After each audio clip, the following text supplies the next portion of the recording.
Hello friends, स्वागत करती हूँ आप सभी का सितंबर शिल्पी क्लासेस में। फ्रेंड्स, आज का जो टॉपिक है वो है स्वच्छता। तो ये क्लास 8 का लेसन 2 है स्वच्छता। इसको कंप्लीट करेंगे हम लोग। देखिए, व्यक्तिगत और पर्यावरणीय स्वच्छता का हमारे स्वास्थ्य से घनिष्ठ संबंध है। हमारा स्वास्थ्य स्वच्छता पर ही निर्भर करता है। व्यक्तिगत स्वच्छता के अंतर्गत हमारे शरीर, उनके अंगों की सफाई आती है। देखिए, जो पर्यावरणीय स्वच्छता का संबंध किससे होता है? घर, आस पड़ोस, सार्वजनिक स्थलों की स्वच्छता से है। यदि हम व्यक्तिगत स्वच्छता पर ध्यान देते हैं और पर्यावरणीय स्वच्छता पर ध्यान नहीं देते हैं तो ऐसी स्थिति में पर्यावरणीय वातावरण है वो दूषित होने के कारण हम ना तो स्वच्छ जल, ना स्वच्छ हवा और ना ही स्वच्छ भोजन मिल पाएगा। स्वच्छता के अभाव में पर्यावरण के कीटाणु हमारे शरीर को क्या कर देंगे? रोगग्रस्त करते हैं। जब हमारा शरीर में स्वच्छता का अभाव होगा तो हमारे शरीर के कीटाणु कैसे हो जाएंगे? रोगग्रस्त। यदि हमारा पर्यावरण पूरी तरह से स्वच्छ है लेकिन हमारी पूरी शरीर स्वच्छ नहीं है, यदि हमारा पर्यावरण पूरी तरह से स्वच्छ है लेकिन हमारा पूरा शरीर स्वच्छ नहीं है तो कीटाणु हमारे शरीर में पैदा होकर स्वास्थ्य पर बुरा प्रभाव डालते हैं और हमारे सुखी जीवन को नष्ट कर देते हैं। इस प्रकार स्वस्थ व खुशहाल जीवन के लिए व्यक्तिगत स्वच्छता के साथ पर्यावरणीय स्वच्छता पर भी ध्यान देना बहुत जरूरी है। व्यक्तिगत स्वच्छता क्या है? तो व्यक्तिगत स्वच्छता का हमारे जीवन में विशेष महत्व है। जो व्यक्तिगत स्वच्छता है उसका हमारे जीवन में बहुत महत्व है। व्यक्तिगत स्वच्छता के अभाव में हम तरह तरह की बीमारियों से पीड़ित हो जाते हैं। इसलिए हम प्रतिदिन अपने शरीर और उसके विभिन्न अंगों की स्वच्छता पर ध्यान देते हैं। क्या होता है? इससे हम अपने शरीर और जो विभिन्न अंगों की स्वच्छता है उस पर हम क्या करेंगे? ध्यान देते हैं। हमें अपने शरीर की स्वच्छता क्यों, कब और कैसे करनी चाहिए? जो हमारा शरीर है उसकी स्वच्छता हमें कब, क्यों और कैसे करनी चाहिए, तो इसे हम नीचे बनी तालिका की सहायता से समझ सकते हैं। जैसे शौच के बाद हाथ साबुन या निसंक्रमित पदार्थ से धोना चाहिए। प्रतिदिन मंजन करना चाहिए। प्रतिदिन हमें स्नान करना चाहिए। हमेशा हमें स्नान करना चाहिए। बालों की उचित देखभाल करनी चाहिए। जो बाल हैं उनकी उचित देखभाल करनी चाहिए। देखिए, अंगों की स्वच्छता। देखिए, त्वचा की सफाई। हमारे शरीर में त्वचा में अनेक छोटे छोटे छिद्र होते हैं जिनसे पसीना निकलता है। पसीने के साथ क्या होती है? धूल मिलकर त्वचा पर जम जाती है। धूल में अनगिनत कीटाणु होते हैं। यदि त्वचा को स्वच्छ न किया जाए धूल में पाए जाने वाले कीटाणु शरीर में प्रविष्ट होकर शरीर को रोगी बना देते हैं।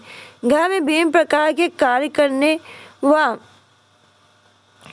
मल आदि साफ करने से हमारे हाथ में धूल व अन्य कीटाणु संपर्क में आ जाते हैं।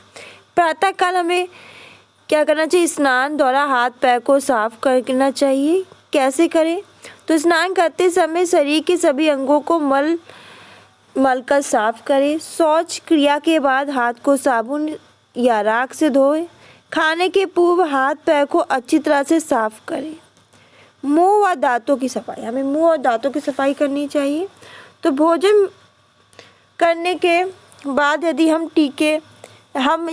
अगर भोजन करने के बाद अगर हम दांतों को साफ नहीं करते हैं, अगर भोजन कर लिया उसके बाद हमने दांतों को साफ नहीं किया तो भोजन के अंश मुंह में रहने से क्या होते हैं? सड़ जाते हैं। इससे रोगाणु उत्पन्न होकर शरीर को रोगग्रस्त बना देते हैं। दांतों की साफ प्रकार से सफाई न करने से पारिया रोग हो जाता है जिससे मुंह में मवाद और दुर्गंध आती है। प्रातःकाल उठकर सोने से पूर्व, खाने के तुरंत बाद व खाने से पहले मुंह और दांतों की अच्छी तरह सफाई करें। मंजन, नीम, बबूल जो है दातून से खाने के बाद वह पूरी साफ जो है क्या करना चाहिए? उंगली या ब्रश जो है ब्रश के द्वारा हमें दांत को क्या करना चाहिए? साफ करना चाहिए। हमें इस बात को ध्यान रखना चाहिए। आँख की सफाई। नेत्रों में धूल के कारण या वायु के उठते हुए कीटाणु के घुस जाने से सोकर उठने के बाद आँख में लगे कीचड़ की गंदगी उंगलियों से साफ करने में, गंदे हाथों व रुमाल से आँखों को पोंछने के कारण, सोकर उठने के बाद व रात्रि में सोने से पहले आँखों को धोएं। बाहर या दूषित जो क्षेत्र हैं, ठीक है, बाहर या दूसरे क्षेत्रों से घूमकर लौटने के बाद आंखों को साफ व ठंडे पानी से धो। सुबह मंजन करने के बाद रात्रि में सोने से पूर्व साफ पानी से आंखों को धोकर स्वच्छ तौलिया से पोंछें। जब लगे कि आंख में धूल आदि उड़ गए हैं, उड़कर आए, तब आंख को साफ पानी से धोएं। जब आपको लगे कि जो आंख वगैरह उसमें जो क्या है धूल का जो है उड़कर आ गए हैं, तो उन्हें धुल लें साफ पानी से। कान की सफाई, कान में मैल को साफ करने के लिए समय समय पर जांच कराएं। डॉक्टर से संपर्क करके क्या करना चाहिए, संपर्क करके काम हमेशा क्या करनी चाहिए, हमें जांच करनी चाहिए, जाके हमें कान की जांच करवानी चाहिए। डॉक्टर के परामर्श के अनुसार कान का उपचार करें। नाक की सफाई, श्वास लेते समय गंदे और विषैले पदार्थ नाक में प्रवेश कर जाते हैं। प्रतिदिन प्रातःकाल नहाते समय नाक साफ करें। प्रतिदिन मुंह हाथ धोते समय नाक साफ करें। पर्यावरणीय स्वच्छता, देखिए पर्यावरणीय स्वच्छता में हमारे घर, आसपास व सार्वजनिक स्थानों, अपने चारों ओर के वातावरण की स्वच्छता आती है। इसकी स्वच्छता के अभाव में हमें स्वच्छ व कीटाणु रहित जल, वायु, भोजन नहीं मिल पाता, जिससे हमारे शरीर में तरह तरह की बीमारियां हो जाती हैं। हमें अपने पर्यावरण को साफ व रोग रहित बनाने में के लिए कुछ उपाय करने चाहिए। पहला है कि खाने की सड़ी गली चीज़ें इधर उधर ना फेंके। खाने की जो सड़ी गली चीज़ें वो इधर उधर फेंके ना। अपने बगीचों में एक गड्ढा खोद कर उसमें डालना चाहिए, जिससे एक अच्छी खाद तैयार हो सके।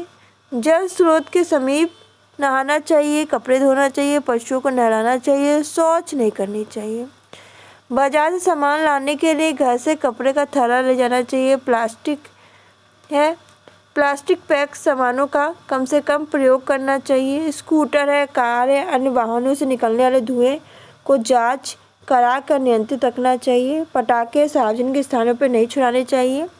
उद्योगों के अपशिष्ट पदार्थों को नदियों तालाबों में नहीं बहाना चाहिए। कारखाने को शहर से दूर लगाना चाहिए। उनकी चिमनियों को फिल्टर युक्त और ऊंचा रखना चाहिए। जो कारखाने को शहर से दूर लगाना चाहिए, उनकी चिमनियों को फिल्टर युक्त और ऊंचा रखना चाहिए। प्रतिदिन के प्रयोग में आने वाले सामानों की सफाई, देखिए आप अपने माता पिता, भाई बहन के साथ घर के सभी कार्यों में हाथ बटाते हैं। कार्य करने के लिए विभिन्न सामानों की आवश्यकता पड़ती है। हमें कार्य करने के लिए क्या बहुत सारे सामानों की आवश्यकता पड़ती है। अपने घर में प्रतिदिन प्रयोग में आने वाले सामानों की सूची बनाइए, उनका उपयोग करिए।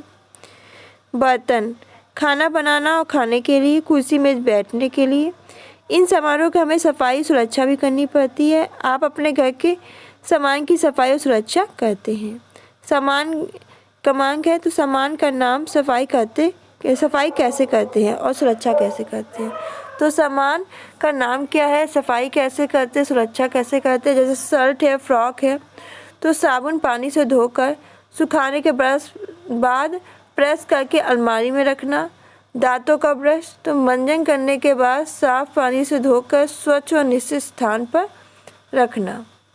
घर के सामान का उपयोग करके उसकी सफाई के उपरांत सुरक्षित व निर्धारित समय पर रख देने से वस्तु खराब नहीं होती व आवश्यकता पड़ने पर आसानी से क्या होती है, मिल जाती है।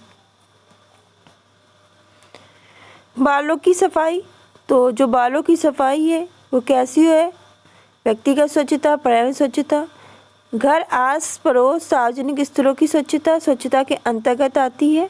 पर्यावरणीय या व्यक्तिगत।